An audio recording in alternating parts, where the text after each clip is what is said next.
I'm going to offend tonight. Okay, good. So the rest of you, how many have children at all, whether grown up or not? So good. Well, most people here. All right. If not, most people here. Good. Good. Lou, Shauna exists. The first step is acknowledging it. Um, I'm so glad you're here tonight. I still hear some stories every once in a while about boundaries, and I'm so thrilled to hear them. And unfortunately, of course, like I've said a few times, and I'll say next time we meet, that when you establish new boundaries, if the other person is immature, even a little bit, they're not going to like it. They're just not going to like it. And just know what's coming, and know that if they don't like your boundary, they don't really fully accept you. They like the you that does what they want. Let that sink in. And just have pity on them. Have sympathy. Bless your heart. You hadn't grown up in this area yet. I'll be patient with you. And hopefully you'll grow up and start realizing you need to love me for me, even when I say no to you. It helps us have pity. And really, pity is a good word there. It means just sadness. So when that happens, don't give up. Reach out to other fellow sisters and brothers in Christ and say, I'm doing the right thing, right? I'm doing the right thing, right? Just tell me. And they go, yes, you are. Don't give up. Don't give up. Don't give up. So I'm here to tell you, don't give up. Keep practicing your boundaries. Establish and maintain them. God wants it. He wants it. Speaking of healthy boundaries, we've been talking about healthy boundaries so far. And like Rich said, next week we'll be off, but the next week we'll wrap up. Boundaries with others in general and with the self, having internal boundaries with my spouse, tonight's kids, and next week's is with God, and also with a kind of wrap-up section next time we meet you in 2 weeks. Tonight we're going to talk specifically about boundaries with kids, boundaries with my children. And it's not always easy. Sometimes they make that face, because that's what's going to happen when you establish boundaries. That is exactly what is going to happen. Let's reflect tonight on a few. We'll do the best we can. Every night, we could go for a lot longer, but we'll see how much we can get in tonight for the role of a parent. Parenting is a part-time job. Let that just sink in for a second. That's all it is. It's a temp job. Now, before I even go any farther, let me back up. Because one thing I encounter over and over again with boundaries in general is, well, there's a lot of things I encounter, but in this one issue I'm about to say, resistance from people who hear messages about boundaries usually respond negatively to boundaries because of one of two reasons. They respond negatively because they never had that and their parents were not the way, and they love their parents. And there might have been really good qualities about their parents. And because they cannot accept both good and bad from their parents, which is called splitting, their parents were all good, they can't accept that mom and daddy did something wrong. Maybe they didn't know any better. Maybe they were just villains, but it's probably because they didn't know any better. So some people have real resistance to boundaries, hearing it and implementing it, because it makes them feel like they're calling their mom or dad or grandparents mean or bad, and they start defending. That's all they knew, Dave. And you got to understand, back then in the Civil War and this and World War I and II. I'm just teasing. Okay, anyway, so there's all kinds of things we defend. The other reason why we defend we're resistance to boundaries is because oftentimes we'll say, that's my culture. You got to understand, David, in my culture, where I come from. And of course, that too is also not an excuse. Yes, there are cultures who have worse boundary problems than others. But just because that's where you're raised and that's where my culture does it, doesn't mean it's the right way. So I'm just encouraging you to do your best to open up to really that God is saying to us, you're responsible for certain things. You're not responsible for other people's things. So let's really focus on what it is we're all responsible for and get real solid on that. And then it'll help us get real solid on what we're not responsible for. Regardless of my upbringing, regardless of my culture, regardless of anything, let's look at what is right and healthy. Raising children is also one of those key areas because this can be a very sensitive topic for parents. I have found it to be the case very often that parents can be resistant to this because, again, their parents didn't do it that way. Perhaps a lot of people I've found resistant to this because they've never done it this way. And they feel an enormous amount of shame or guilt because now their kids are 3rd, 4th, 5th grade, 18, 19, 30, and they go, oh my sweet Lord, I did that wrong for 30 years or 20 years, and they start feeling guilty and shameful about that. Before I even do the study, I want to encourage you right now. There's no reason, there's nothing redemptive in you feeling shameful about it. There's nothing redemptive. So, whatever it's worth, hear me say to you, you have permission not to feel guilty about it. Remember, failure is our friend. So if you failed in a certain area when it comes to parenting, admit it, own it, grieve it, and let it go as quickly as you can. And say, that's the best I knew at the time. That's the best I knew at the time. And then I'll give some tips later on. If your kids can understand that vocabulary, I mean, if they're not little babies, if they're old enough, then what you do is, of course, is you own it with them publicly. Not necessarily in a crowd. I mean, you open up, but you don't just, one day I hope they understand, I'm so sorry about that time I yelled at them for 5 years. No, you say it. You have a heart-to-heart come to Jesus, and you with contrition and humility repent of your sin to your child. My point is, when you own it, you own it, you own it, you own it, you repent of it, you pick yourself back up, and you do what I'm going to do at the very, very end and help you, what are the steps you take. But it's not going to help you to beat yourself up in shame and guilt because of the way you didn't do it right. Okay?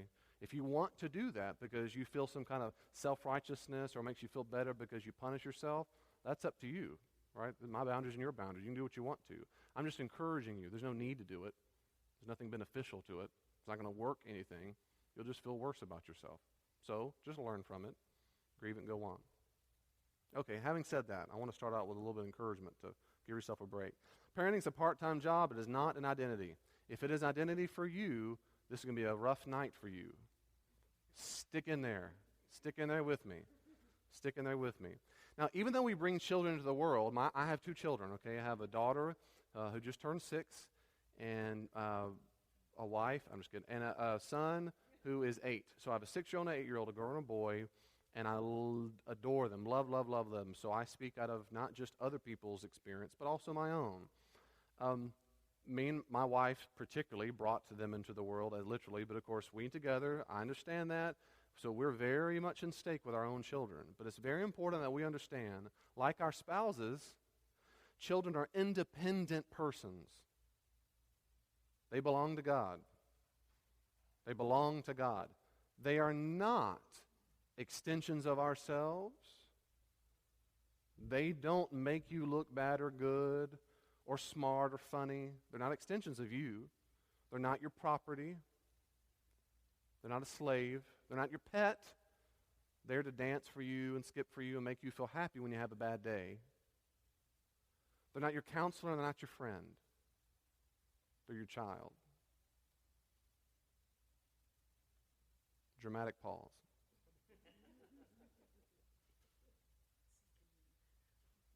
I really want that to simmer. Children, your children, my children, belong to God, not to you. You and I have the part-time, temporary job to be their steward. That's it. They are God's.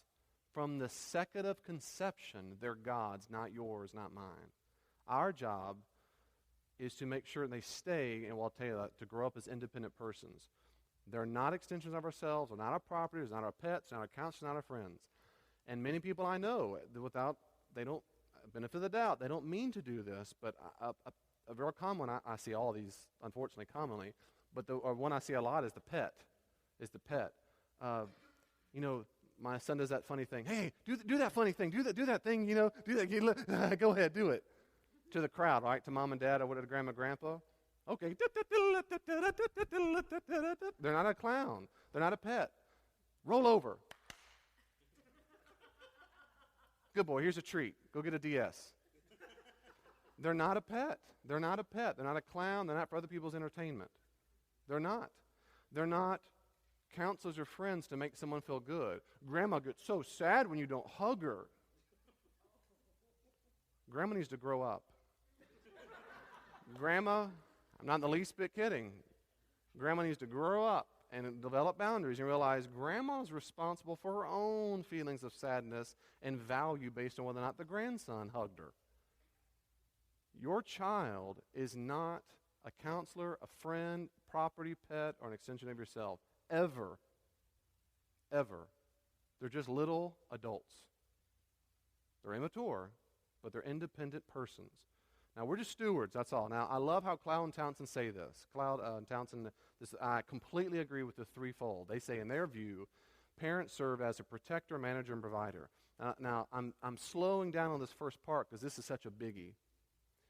I completely agree with them. Biblically speaking, psychologically speaking, this just to me nails it on the head. They don't use these exact terms. I changed some things, but this is the same basic point. Number one, parents are to provide a safe environment. All right, the safe environment. Dangers from the outside world, like traffic, and from the inside world. That is the resistance, for example, of children. They don't want to grow up. It's the absolute Peter Pan syndrome. They don't want to grow up because children are all narcissists. Every single grown-up you know that doesn't want to grow up is just a baby in adult skin. They're just narcissists. They're Peter Pan. And it's almost certainly because their parents failed them in this area. Almost certainly. Our job as parents is to protect them as much as possible when it's age appropriate. For example, it's my job to protect my son and daughter from watching inappropriate movies that might scare them, or even video games or a YouTube video, whatever it is, my job, because they can't, in psychology it's called containment. They can't contain their own feelings of fear and so forth. I have to help them do that. So I want to protect them for certain areas. What I cannot and do not want to do is protect them from that for the rest of their lives. I'm sabotaging them for life. They've got to be exposed to some degree, as age appropriate allows, bad language. I come home from school, they heard it at school. Don't say that word ever again. Keep driving. Ignore it. Denial. No. All right, well, let's talk about it. How do we process that? So I protect them as is age appropriate. And, of course, you see how parents do this inappropriate all the time. We call them the helicopter parents. No. They're just constant freaking out. Constant. And something, my wife will tell you, something with my son she learned from me, and a lot of things I learned from her. A lot of things I learned from her. Something she's learned from me is let my kids fall down, scrape up their knees, learn, play in traffic. They got to learn sometime. I'm just seeing if you're listening. No, I don't let them play in traffic. There are limits even to my torture. But my kids, a lot of times, Hayden will fall down and scrape a knee. I'll say, honey, wait, let him. And he'd look down and wipe that dirt off his knee, and guess what? Hop up and keep going. He might even cry. He usually not a crier. He might kind of whimper and get up. But when he needed us, he came. And we nestled him and loved on him, and I'm sorry, baby. We empathized with him. We dried him up, and we hugged him until he was ready and went off and cried. But we let him have those consequences when it's appropriate. Since I'm protector and he's a child, I don't let him play in traffic. I don't let him on the roof and play with that saw. Of course not. It's age appropriate. But as he grows up, that protection changes. It's supposed to change. We're a manager. Parents provide their manager. Think about your job. We are used to managers. You have a boss. They oversee resources, teaching, enforcing consequences, overseeing goals. So they look out for them and say, what are you doing? How are you doing the resources? Well, tomorrow morning it's late, Mom. It's Sunday, midnight, and I don't have any glue. Son, when was the project first given out? When did you know about it? Well, I don't know, like a month ago. So you know for a month that this was due tomorrow morning. Yeah, but you didn't take me, and they were out, and blah, blah, blah, blah, blah, blah. And that's all I hear, because after that it's not my responsibility. It's not my responsibility. When you're a little kid, it's my job to help you plan ahead and think of this. But now you're too old. So my management changes over time. At first, of course, our job to manage. You don't know to stop eating those sweets. So I will manage that for you. You don't know. You shouldn't know. I will manage it for you. But when you get to a certain age, my son's 8. He knows the difference when eating nonstop donuts and whatever. So he knows the difference. So my management style changes, as it were, and it's supposed to as he gets older and older. So we manage resources, but that adapts as he matures. I'll talk a lot more about that later on. Provider. We provide, of course, out of necessary food, shelter, money, spiritual disciplines, which is, I find, one of the absolute most deficiently done tasks of the Christian parent today. They do not provide spiritual direction. They'll say they're doing it by telling them, don't do that, don't do that, don't do that, as if that's what really the gospel's all about. But really, we don't train them. We provide food, shelter, and a lot of most people do. The normal, healthy, loving parent does. But very few Christian parents I know pray with their children outside of God our Father, we thank you. That really develops some spiritual maturity, doesn't it? It may be silly. Imagine if here at the church, every time Mike went to pray, he went, God, bow your heads. God our Father, God. That's what we would learn. And so what happens is we expect, of course, the church to teach it, and that's not biblical at all, and we're supposed to just help equip and so forth. So the next one is doctrine. It's our job to provide doctrine. So we're supposed to implant these things in our kid. It's the parent's job to teach the Trinity when it's appropriate, to teach morality, to teach the teaching of Jesus. It's our job. It's our privilege. It's our role to teach those things, to turn the daggum radio off and talk about Jesus, for crying out loud. Heaven, hell, the world to come, failure, sin, grace, redemption. Common vocabulary in our household. You ought to hear the talk sometimes. I remember one time, just praise Jesus, my son felt so comfortable. We'll talk about heaven, and one time he teared up. I want there to be transformer room there. And this was years ago, and he was talking about what it's going to be like and so forth. The very next topic, the very next second was about sex for a while. The very next topic was about schoolwork. I mean, he was probably 4 or 5 years old. There's no hot dogs, sex, transformers. It's just part of it. Why? Because and God and whatever it is, because that's what my job is. And so every topic, no matter, now there's an appropriate time for stuff, but it's my job as provider. And I do not for 1 second think it's my children's minister job, that happens to be my wife, or my student minister's job when he grows up. That is their job to train him. It's my job. They're helpers. That's all I see them as, helpers. And any deficiency my children have at all about their spiritual growth is my fault and his mom's fault. It is never the church's fault. A tool that can help you is Elaine's blog called Teaching Kids About God. Or is it ElainePendergrass.com? ElainePendergrass.com is a blog that my wife writes, and it has absolute practical, tactile things you can do to help you be equipped to teach your kids about God. ElainePendergrass.com. And Elaine, will you wave? She's down here if you want to talk about her. She writes curriculum, custom curriculum, hint, hint. And she's going to write a book on how to teach kids about God. And there are other good literature out there, but of course she's the best. But it's our job to provide the doctrine. Deuteronomy 6:7, teach your kids. Parents, it's time to buck up and mature and grow up and say, for too long I've been lazy. I've thought that as long as they show up for 30 minutes in a lesson on a Sunday, that's enough. Amazing. What would happen if they went to school for 30 minutes a week?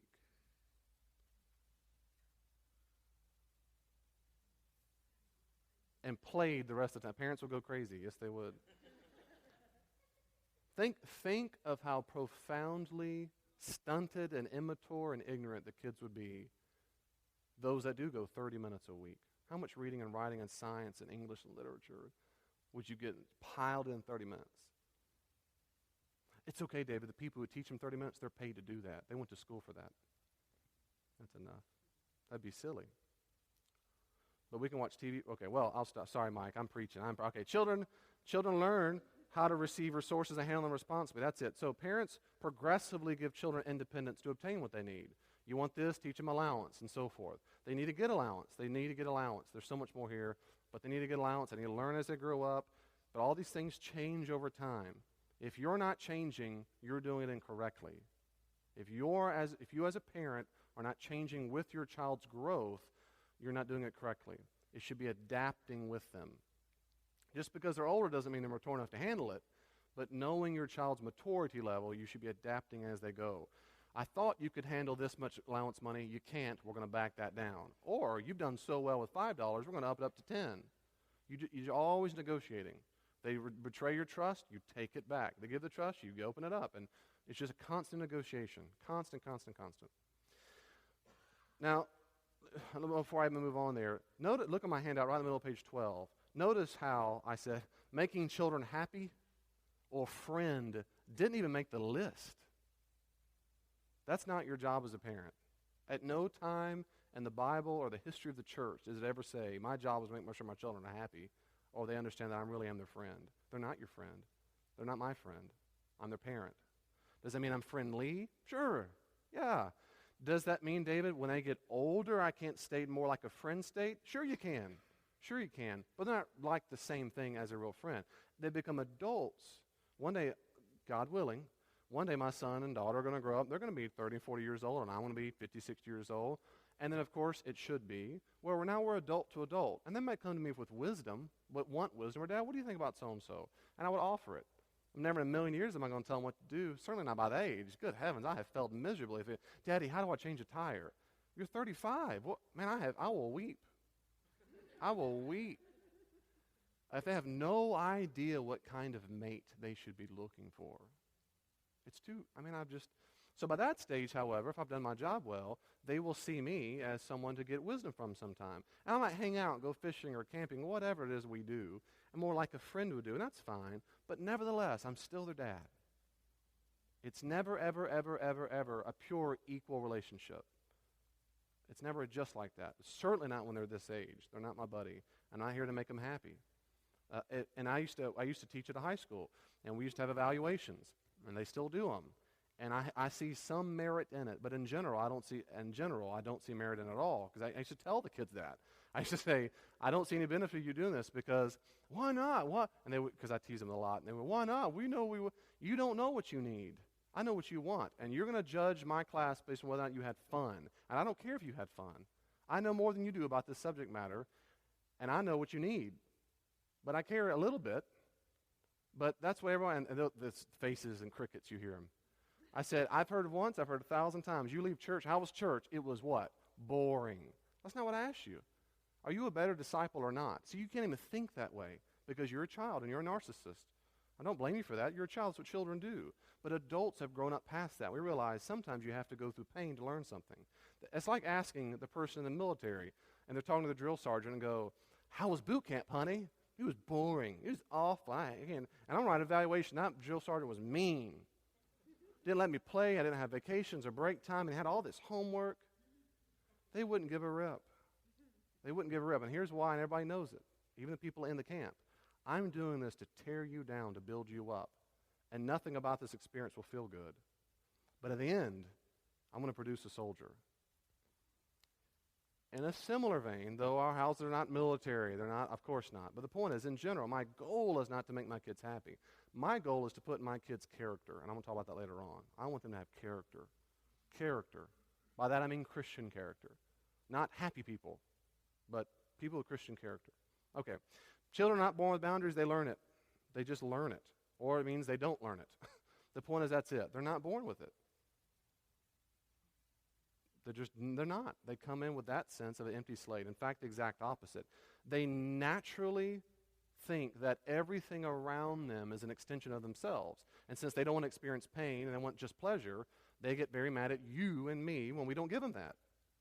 And so they reverse the roles. They have no internal boundaries, none at all, but they just want to just do whatever they can all the time to keep getting gratification. And so that's what happens. They have to learn it. And they always do what works. They just always do what works. The works to give them gratification. If they know they can cry for 7 minutes instead of 6 to get you to stop, Lou, he's going to cry for 7 minutes. If it worked last time, he's going to say it's going to work next time. And that's the brilliant thing about it. They don't think that way. They just do it instinctively. They're just incredible creatures who just instinctively know what our buttons are. And if it works, it is your fault and my fault, not their fault. They're doing it to survive. It's our fault to give in. It's our job. So they're supposed to internalize boundaries from the external world. And that could be anybody, teachers, whomever, but certainly parents. Now, of course, you got to have them. Now, can you read this with me on the screen? Boundaries are good. They're our friend. With your children. They're good. They're good. The reason why I say this and say it kind of silly is because, again, you might be surprised. And I know statistically there are people in here right now who are convinced that establishing boundary with your kids makes you a meanie. That's false. There are people in here right now, I guarantee it, statistically, who think establishing boundaries with my kids will hurt them, will harm them. Hurting someone's feelings is not the same as harming them. And that's a false belief. It's not true that establishing boundaries harms your kids. Not having boundaries harms your kids. You're not doing them a favor by giving in. You're harming them. You're harming them. Boundaries are good when done appropriately and so forth. I'm not And I haven't said one thing yet about being a military drill sergeant and hateful. You don't turn hateful and mean. You're just, no, honey, no, can't do that because, or no, that's not how it's going to be. I love you too. I'm sorry you're sad, but no. It just, boundaries are good. They're good, good, good. Now, parents, of course, we teach it. We should. We teach it by using explicit vocabulary, and we model it.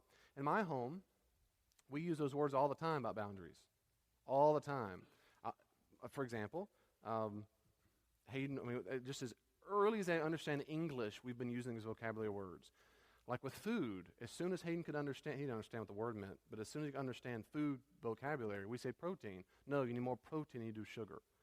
So that's common vocabulary. When he was 2, 3, 4, 5, 6, whatever, he didn't know what it is, but he can spot certain foods and associate that with protein, right? Chicken, beef, whatever. Same thing with boundaries. As soon as we could do it, Julia could understand what was going on. We would say, Hayden, no, respect her no. Julia, no, respect his no. He said no. He said, stop tickling, stop it. Respect their no. See, that's explicit vocabulary. And they would receive disciplinary consequences if they did not. Because my job as a manager is to help them. I will help you respect those boundaries. You may not want to. That's okay. I'll help you want to. Right? I don't go, I'm just screaming. No, I expect as a child, you weren't born with it. And one of the areas where I did not do very well as I certainly wanted to, was growing up when Hayden was younger going on. There were too many times when I expected, and sometimes I guess I still do, but in general I think I've healed from this. But too many times I expected Hayden to just know it versus being a 4-year-old. Man, I told you twice. Come on. Or once. Well, that's ridiculous. He's a kid. He's just a kid. And kids forget, and they don't care, and that's okay. That's how it is. So, as quickly, we just own it. We get over it. I owned it with Elaine over and over. I realized, and sometimes I would say, honey, I realize this. Do you see that too? And she goes, yes, sometimes. I said, well, please call me on that. Help me see that. Let me know. When it happens, I go back and say, I'm sorry, and that's the process we have. And I keep her in check. If there's ever time if we're extra tired, whatever it is, we just keep each other in check because we want to teach them. Of course, it also means we need to model it. So we model for them.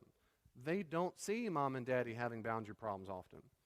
They don't see us a slave to the phone. They don't see it. Not because I'm hiding it, it's because we're not. They don't see us as a slave to entertainment. We repeatedly have to say, no, son, no, you don't need that. You don't have to be entertained. Go do something productive. Go read a book. Go write a book. He loves writing things, loves writing comic books. Go throw rocks at the neighbor's car. Do something else besides playing a video game. We have to model it. There are times when we turn the TV off. Why you turn the TV off? Because it doesn't need to be on. I'm going to read his book. We just model it. With failures, not perfectly, but we model it. We demonstrate what limits are. They hear us say no and no thank you. They hear me and Lane say it to each other all the time. I don't want to do that, or no thank you. They hear us argue sometimes. They hear what limits are. They hear that. With failure, not perfectly, not all the time. But when they do hear it, it's deliberate. We're trying our best to say no. We model it toward them. Something when my son is as young as he could understand English, we'd wrestle, and he's just a little baby in diapers, and he'd pretend push me over, and I'd fall over, and he'd laugh and laugh and laugh, and we'd tickle him, whatever. As soon as he could speak, I said, son, if you ever want me to stop tickling you, whatever it is, though I used to do it just in bursts and stop, because my brother didn't do that, and whatever, and I was always, held you down until you just passed out, and you woke up and tortured you. I thought I will never, sorry, I'm not resentful, I'm getting over it, pray for me, Rick. I told him, all you have to say is, Daddy, please stop. And every time he ever said, please stop, boom, done. He knew those the words because I respected his boundary. And I know people who don't do that with kids. They walk up and start rubbing their head and tickle them or whatever. And they go, oh, and they run off. And they go, well, fine. They're grown-ups. They're not, see, that's horrible modeling, and that teaches them. That's what you're supposed to do to people. You withdraw your love when someone says no to you. That's how they learn boundary problems. And so we wanted to do the opposite. We want to model boundary. Okay, you said no, and we'll talk more about that later on. I have good examples here, like don't talk about that. Oh, parents, I had this in here. Parents often teach boundary problems when they don't mean to. Here's a really common one I hear. Oh my goodness, is this common? And that is, you're going to grandma's house, or you're going to your parent, whatever it is, you go, and now listen, they got this thing, but don't talk about that. I know you're the leg, but don't bring that up. Don't bring that up. Okay, don't. Or mom, or the kids start saying something about the food, and you go, I'm sorry, no. So what happens is we teach our kids, you, son and daughter, you're responsible for their emotional state. And I can't stand the anxiety of them being upset and you being upset. So I can't control your uncle. I can't control your grandmother. I can control you because I'm your boss, and I can punish you if you don't obey me. So what I'll do is I'll tell you to keep your mouth shut instead of letting my mom deal with her own emotions and being a grown-up. No. And so what happens, the kids grow up all their life singing, they immediately internalize it. And so did you, and so did I. And we learned without knowing it, and our parents taught us without knowing it, that's what our job is, to be responsible for everybody else's feelings, so everything's off topic or not topic or this topic. We have to dance for grandma and grandpa and go give them a hug. Don't be mad. Don't you make mom and dad sad. Don't you do that. Okay. I'm just a pet. I'm just a means to an end. We don't want to do that nonsense. David, are you saying there are not times it's not appropriate to tell them not to talk about it? Of course there are times that's appropriate. Of course there's times it's appropriate to tell your kids, not right now. For example, our neighbors tragically had their son commit suicide almost a year ago. They just had their year anniversary. Just tragic. And I knew the guy. He was our neighbor, and he had a bright future ahead of him. And he had his own demons and own struggles, and it's so sad. Now, when we told Hayden and Julia, of course, who knew him, we said that night, that day when it happened, or the next day when you're going to go over there and talk to the parents, when that happens, here's some things you can say. So we model, if you want to say anything at all. But at this time, I wouldn't say these kinds of things. Now, the only reason why we explain this, is because right now they're very, very, very upset and very sad and very raw, and we want to make sure we're there and be as supportive as it can be. And so what are some things you think you could say to them? And so they would role play. Hey, and Julia, we could say, I'm sorry he died. I'm sorry that you're sad. I'm glad that he's a Christian. I'm glad, whatever it is. And so we say, that's a good one. No, that one's not so good. Let's wear that. There's a time for that. And they don't have the vocabulary, so we train them. Of course, we sense that's just wisdom and maturity. But in general, we don't have our kids. I'll give another example, just to prove that we allow it. My dad's wife smokes, and she smoked for a good while, and they got married a few years ago, and she's a wonderful. I just love her, I just love her. And she and my dad are just great together, and I'm so happy for both of them. I really am. And she smoked for a long time. And when she came to visit, I think it was the second time. Of course, now they call her grandma. And she was out in the back smoking. And Hayden come up and go, Daddy, I don't like that she smokes. Why is she smoking? I said, I don't know. Go ask her. What? He looked at me crazy. I said, go ask her. Go ask her why she smokes. Okay. So he walks out the door, and I see him go. He shuts the door, and I see him out there talking for a while, and he comes back in, and they talk for a while, and comes in, and he goes, Daddy, she said, I know I shouldn't, something about stress, I know something. And later on, Joey says something, it makes me sad, Joey and Hebo, it makes me sad that she smokes, because that hurts her what I said. It makes me sad too. I'd go tell her. Okay. And the whole time they were there, 2-3 days, every time people, don't smoke, Grandma, why? It makes me sad. And I thought, she's an adult. They're not saying anything inappropriate. No, don't hurt her feelings. No, she's an adult, and she's choosing to do it, and you're sad, and she can say, I appreciate that, but I'm going to do it no matter what you say, and I love you, honey, but that's my boundary. I mean, she could do whatever she wants. But instead, on the way home, she decided to quit. And then she started up again a little later on, and now she's back to electronic, which are different.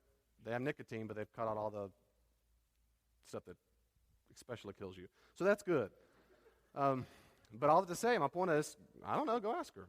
I'm not here to make sure she's always happy and safe and feels good about herself. But again, there are times when it's appropriate, and there are times when you say, no, I talk. Okay, what's the goal? I said that one already. What's the goal of boundaries? Parents should be developing the character. That's our goal. That's our goal. Good, biblical, Christian character. And there are all kinds of things that means. It means recovering from distressful states. We want our kids to grow up to be able to go through distressing emotional states and get over it. Process the emotions. By get over it, I don't mean deny it and vitiate it and say it doesn't matter. I mean work through them. Sustain periods of stress and delay gratification or good feelings until a responsibility has been met. Lose well, grieve, and let it go what cannot be reclaimed or won. Confess when one is wrong, change behavior, forgive, take ownership. Boy, that sounds like a good mature adult, doesn't it? Because that's what we're training. We're training future adults. We're not trying to make sure they never suffer pain and never get mad at you. If you can't stand your kid's hatred towards you, you're not ready for parenting. And I know this is a long sermon, but it's amazing. We'll give a license to anybody to drive, but nothing for marriage. For marriage, it seems special, but also for being a parent. And we just have to get used to it. Hatred's part of it. They will not like this. You said no to them. But I love, and a phrase my kids have heard to my nosebleeds: I love you too much to let you do this. I love you too much. No, I love you too much to let you hit your sister. You're grounded the rest of the day. I love you too much to let you do that self-destructive thing. I love you too much. You're not doing it. Not long ago, I put my son on a French fry fast. And he was a little sad by that. And I said, I love you too much to see that if you're not eating healthy food enough. That was it. That was just it. We talk all the time about losing well if the game wasn't fast, or we didn't run the race fast enough, or whatever. Son, it's okay to be sad. It's okay to be sad. We need to grieve that and work over it. But you understand that it means that good character, and part of growing up, son, is that we also can be happy for the person who won because he or she worked really hard too. And it doesn't mean for 1 second you're a loser. And so that's what we learn as kids, and we just keep it for all through adults. And then going to counseling, a lot of people, is we were taught, we were never taught what to do with those sad or distressing feelings.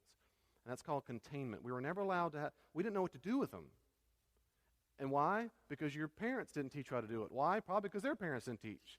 And so what they thought was, it makes me so sad to see this is how it would go in my life. It would make me so sad that my son is sad. And it makes me so sad to see that he's sad. I don't want him to feel his sadness, so I'll rescue him. I'll do everything I can to make sure he doesn't feel sadness. So as soon as you feel sad about anything, I'll jump in right away and start saying, give me 15 blessings, and what's a good part of the day? And isn't God good? And da-da-da-da-da. And what we taught our children, what I would teach my son, is that whenever a negative feeling comes up, like loss or grief, those are bad feelings to have. And as quickly as possible, I need to get them out of me. Ignore them and stuff it, and get on with the good things, and grow up, be positive. And they grow up and don't have a clue what to do with them, and they're going to find a mate, a man or woman, a lot of times get married to that same rescuer that the mom and daddy was, and they want to be rescued forever.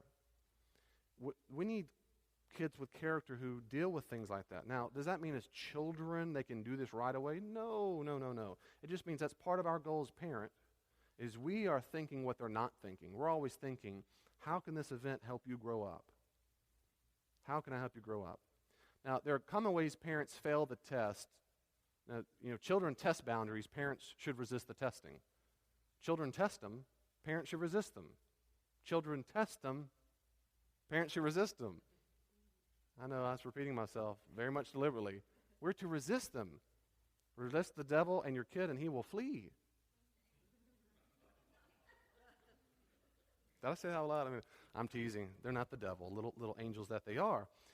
For example, they're going to test it by pouting, by tantrums, or whatever. They're going to grow up doing it too, all because you didn't train them. They're going to have throw temper tantrums. They're going to quit that job.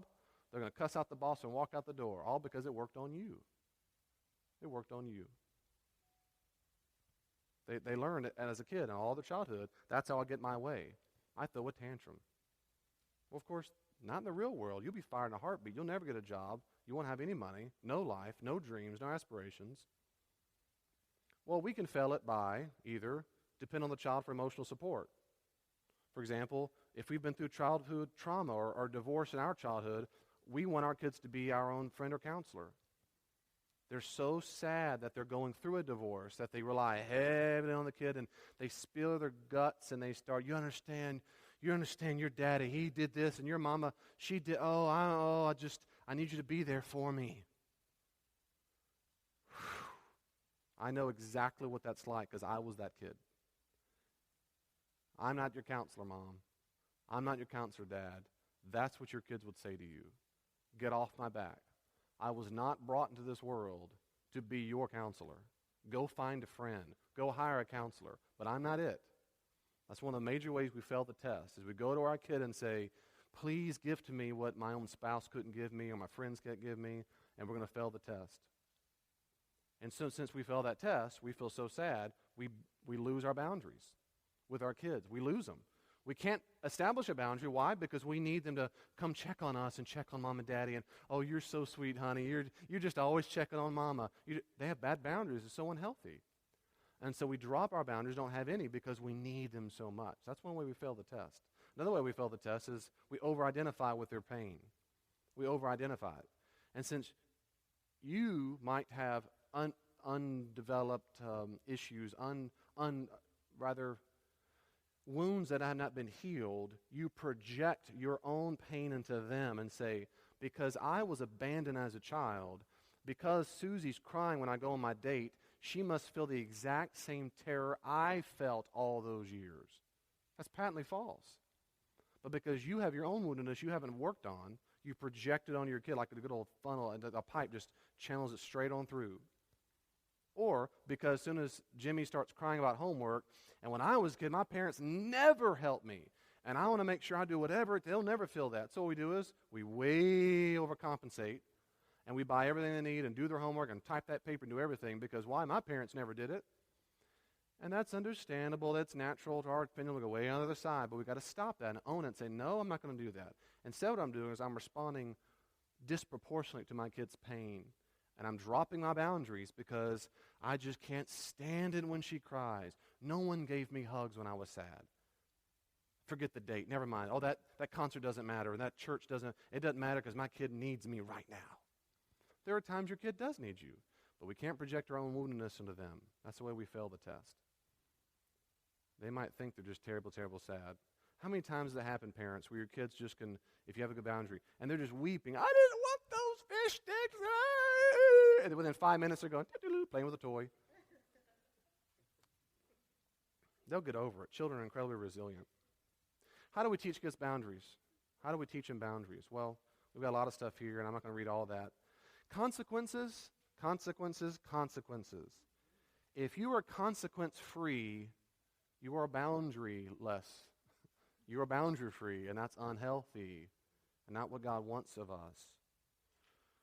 Psychological or relational consequences like nagging, guilt messages, withdrawing your hugs and love usually do not motivate anybody. What your kid will do is do whatever it takes to get you to love them again. They didn't learn anything. They just got the attachment again that they needed. That's what we don't want to do. We don't want to have relational consequences. That is, I'm no longer your friend. And yeah. David, does that mean I can never take a breather? Yes. Yes. There's time you say, I'm so angry with you right now, I need to take a break. I love you. I'm so angry with what you did. I don't want to overreact. I won't take a walk for a second. I'll be back and we'll talk. So you're affirming them, you're affirming the relationship, and you're saying I need a break. If it's that bad, you need to do it. Otherwise, you don't need that kind of break. Don't cut off your relationship. Don't cut off that hug. Don't cut off that love, ever. Ever. Give me a hug before you go to bed. No. It makes me so sad. Again, knock all that off. Knock it off. That's not the way to raise character children. That teaches them, I got to stop what I'm doing. You're not respecting their nose. They got to come make mom and daddy happy. And the consequence of, why don't they be mad at me? And so they're not changing consequence of learning to be caring or something. They're just trying to make you happy to get over that. Reality consequences typically work. Reality. And the way I say it is, work on your kids' currency. Work in their currency. If their currency is video games, work in video games. One of my very best friends as a kid, his top currency was ice cream. And he got grounded from ice cream for a week at a time. And we used to laugh at him, as the very kind Christians we were. And they go, that's just stupid. You really got grounded? And he, yes! And he's mad about it. It was a genuine punishment. He really hated that. That was his currency. It was brilliant. It's wonderful. I look back and go, what a great idea. What a great idea. My Hayden doesn't like ice cream. That would be miserable. You know ice cream. Wonderful. If I told my daughter no chocolate, she'd start weeping. I mean, she would just no sweets. So you work in consequences. And of course, guess what? That changes over time. As parents, we're always paying attention to what the currency is. It might be freedom with the car. It might be allowance. It might be video game time. Just work with consequences. Give consequences. It teaches them that the problem is there. It's your problem, not my problem. And this is how the real world works. When you get to adulthood, you can't just expect everyone to fix your problem. I'm not going to be a rescuer. I made my mind up before my kids were born. I'm not going to do it. I'm not going to be a rescuer. I don't mean appropriate times when they're in danger. I mean it's called a script. I'm not going to be the person who's always doing my best to make sure you don't suffer negative consequences. I'm not doing that. As much as I can handle it, and as much as you can handle it as appropriate, with failure, not always perfectly, but as much as I can do it well, you're going to suffer negative consequences. I'm not going to be a rescuer. It not only teaches it's your problem. Your problem. I told you repeatedly not to jump off that rock. You did it. You scraped your knee. That's what happens. What can you do next time not to get a scraped knee? Listen to you. Sounds like a good idea to me. Not jump off the rock. There you go. High five. Go back out. I got an F on that paper. Well, now you're grounded for a weekend. What? Did you misunderstand me? You're grounded for a weekend. That's what happens. From what? Everything you enjoy. It's not fair. What's not fair about it? Because before the test was done, I told you this is what would happen. You know the consequences. I mean, and I'm sorry you're sad. I get real sad too when I have to suffer consequences. I get sad too. I get sad. Sad's okay. Sad's okay. But consequences are learned. I tell you what, best lesson I ever learned, son, was when I made the failure. I messed up, and it hurts. It stings, but I learned that lesson well, and I love you so much. I want you to grow up like I do. I do. And, of course, they're age-appropriate, right? Protector, manager, provider. What do? You empathize. You empathize, but you don't cave in. You say, I'm so sorry you feel sad about not being able to go to that movie or playing with that toy. I don't like making bad choices either. Not, I told you so. Yes, I've said that. I'll say, I told you so. I bite my lip until I just regurgitate on you. I tell you, if you listen to mom and daddy, I didn't mean to say that. But that's what we do. No, ideally, I'm sorry that you're sad. I'm sorry that you're sad. You know, I get sad too when I suffer. But you know, the best thing with characters, we just grow up. As much as you can talk like that, sister and brother in Christ, as much as you can talk like that, you are separating yourself as this mean guy in their head to a person who's just a dispassionate looker-on of their events. Yeah, that stinks when that happens. Not, I told you so. But yeah, consequences happen like that. And I also very much agree with Cloud and Townsend. I think we should have rewarding consequences, rewarding treats, when they learn new skills or have exceptional performance. I'll give you a treat if you don't talk in church. Nonsense. Wear them out if they do that. I was good today in church. Good. You're supposed to be.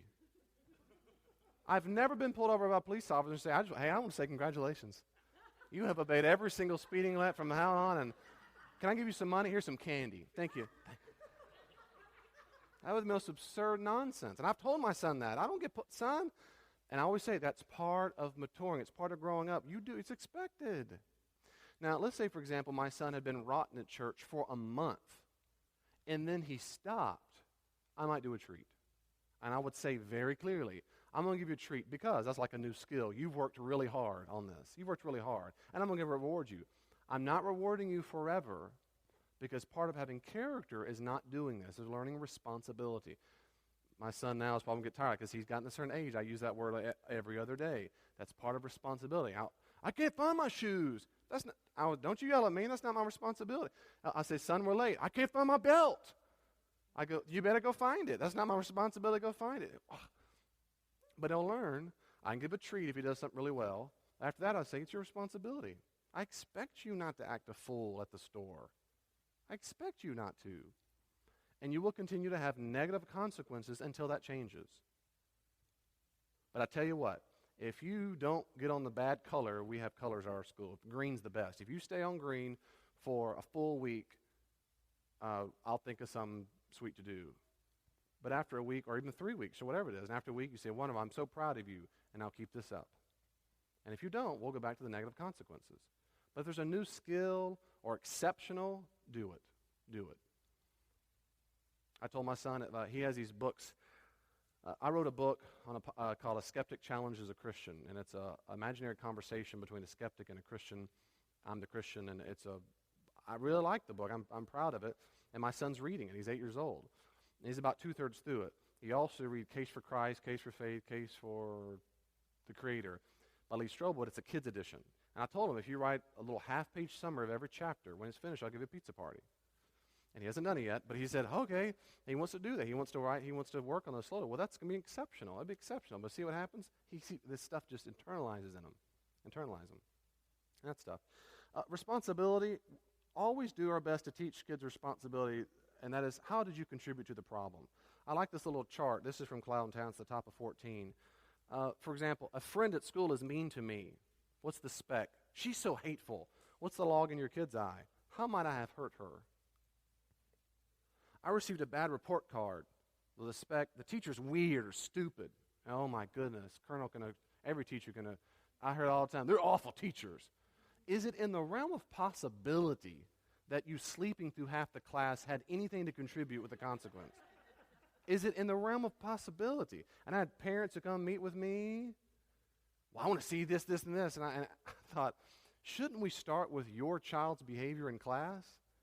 Before we start, I just want you to know, I catch your son sleeping half the time, or they don't give a rip, or he's looking at his girlfriend with goo-goo eyes, and just want you to know that. But it's got to be my fault. It just has to be my fault. Now, look, I'll take ownership. Be happy to take it. I'm just asking for you to take some ownership that your kid may not be the angel you think. The teacher's weird. What about how my study habits and so forth? My big brother beat me up. I have a bad brother. Well, did I do anything to provoke him? And maybe he didn't. Like me for 50. No, I'm just kidding. Maybe I didn't provoke. There are times I did provoke my brother, but maybe you didn't. And if you didn't, don't take responsibility. All adults do that. You don't own what's not yours to own, ever. But if there is something to own, you say, is there anything you've done? Can you think of anything? No. Well, think about it. What happened? What event happened? This happens every day in my house. Julia, she did it. I'm so sorry to hear that. What did you do? Well, I did nothing. I was teasingly gentler, pushed her a little. Right, we're always so righteous until, so you shoved her? Well, she did it. And then they walk away or whatever. It's like, see, teach responsibility. Do you have anything to contribute to the problem? Now, children believe, this is such good insight that compounds that I have. Children believe that being uncomfortable is the same as being unable. And many times we use this vocabulary at home as well. I know it's difficult for you to do the math right now. It doesn't mean you can't. But I know it's difficult. I know it's not fun for you to do these practices. I know it's not fun. It doesn't mean you can't do it. That exact vocabulary. And this is what the kid, since I can't do something that makes me uncomfortable, the kid says, my boundaryless parent should do it. That's what they believe. They don't say it, but that is exactly what they believe. So parents, we help them distinguish between the two so they can develop integrity, responsibility. Say, that's your responsibility. This is my responsibility. And if you fail, you own it. I failed in that. I should have done that. I told you I would remind you. I didn't. I told you I would set the alarm. I didn't. I told you I would take you. I couldn't. I own that. I'm so sorry. I repent of that. I ask for your forgiveness. That's my responsibility. But what's your responsibility is da-da-da-da-da. And just because you don't like it doesn't mean you can't do it. We have to work on through this, and it's hard sometimes to keep practicing. It's not fun. And I'm with you. Sometimes I also don't like it when I don't have fun. And that feeling's not fun either, is it? It's not. But part of having responsibility and character as we grow up, these are the exact conversations you have. Part of growing up, having maturity and character, and something, I love you so much. I want you to grow up and be able to work through that hard work when it's not fun and just finish that task. And this is what it's developing. It's developing something in you called character. And that is the ability to postpone gratification until you're finished. And son or daughter, I'm telling you, I love you so much. I know so many adults, and sometimes in my own life I struggle with that. And I really don't want you to struggle with that. And right now, you might not appreciate that. I don't need you to appreciate it. I don't need you ever to appreciate what I do for you, because you didn't ask to be brought into this world. I'm just letting you know this is why I'm doing it. It's because of love. I love you so much. I want you to grow up. All right? Now, there are limits to what they're responsible for, right? There are limits. Children, you know that it's okay. By that I mean they need to feel safe and not judged to ask for help when they are in a crisis, when they feel overwhelmed. They need to feel that it's okay. If it's a problem they can't solve alone, they need to know it's okay. Always okay to go to mom and dad and say, I really need help. What have you done on your math so far? Well, I've been working for 45 minutes, and I can't get this problem. Great, well, let me see if I can help you. Not, I've got a problem. I know the project was due for 3 weeks. I need you to solve it. No, you're going to suffer the consequences, whatever they might be, and hope to learn from them. If you do get a bad grade, you'll be grounded till X, Y, Z. Not, wait till your father gets home. That's a different issue. It's the same issue, but discipline has to be on the same page. But so kids have to feel safe. Another thing I've been saying as my son's grown up and he understands this more, we have many, many talks in the vehicle. We have an hour trip from our house to church, school every single morning. And many, many, many, many, many times we've had these conversations about God or whatever. Sometimes it's about Transformers or whatever. But sometimes, usually it's about these kinds of things. And I started, since I am the provider and manager and protector, I'll start conversation. I'll say, you know what unconditional love means? Now my son starts giggling when I say it because he's heard it so many times and go, yes, Dad. And we talk a long time about that. I might say, and we talk a long time about how much I love them unconditionally. I go on, I give all these examples. If you couldn't ride a scooter for 1 second, if you lost your legs in a tragic bike accident, if a dog came up and bit you in the, I know they'll start giggling or whatever. That's sick or whatever. If your hair turned any other color besides red, which is, we'll pray not that doesn't happen, but if it's not red anymore, if whatever silly thing, if you don't even like Barbies, if you can't draw one picture, I don't love you any less. I go on this for 10 minutes. Another thing I do, this same thing here, is to say, I want you, just the other day I said this for 20 minutes, I want you to understand, again, I've said it before, I'm going to keep saying it till you're 18 or whenever, you can always come to me and Mama, and you're never going to be judged for whatever it is you go through. Ever, ever, ever. I want you to know that. No matter what it ever is you go through in life, whatever question you have, we're a safe place. It's safe to be ignorant. It's safe not to know. It's safe to fail. It's safe to sin. Our love for you doesn't stop. And then, of course, the hard work is not just saying it. The hard work is, of course, is all the way showing it.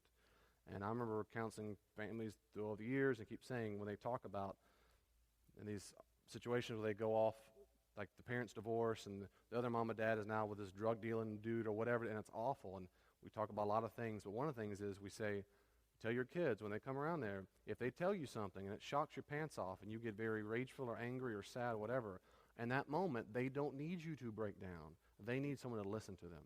And since kids immediately feel responsible for their parents' feeling, you've got to stop all that up. You've got to be stoic for a second and say, I'm here for you, I'm a safe place. Then what happened? How did that make you feel? Right? Those kinds of things. And we'll talk about feelings in a second. But that's the point, is they need to feel that safety, not being judged. Encourage them to reach out for help when they need it. Encourage it. For example, I can't avoid failure. I can accept failure, learn, and improve. Failure's my friend. And on and on. So encourage them to reach out for help and model what things count for help. Count. What counts for help. Model that for them. Choices, as usual, just give them choices whenever possible. Whenever possible. Would you like to wear the yellow shirt or the blue shirt? It doesn't matter which one they wear. Let them choose. Do you want lemonade or Kool-Aid? Do you want water or Diet Coke? Let them choose. Corn dogs or fish sticks? Let them choose. Constantly let them have choices. They will teach them to have power over their choices. Whenever you see, you're controlling the choice, right? You give parameters, but just let them have choices.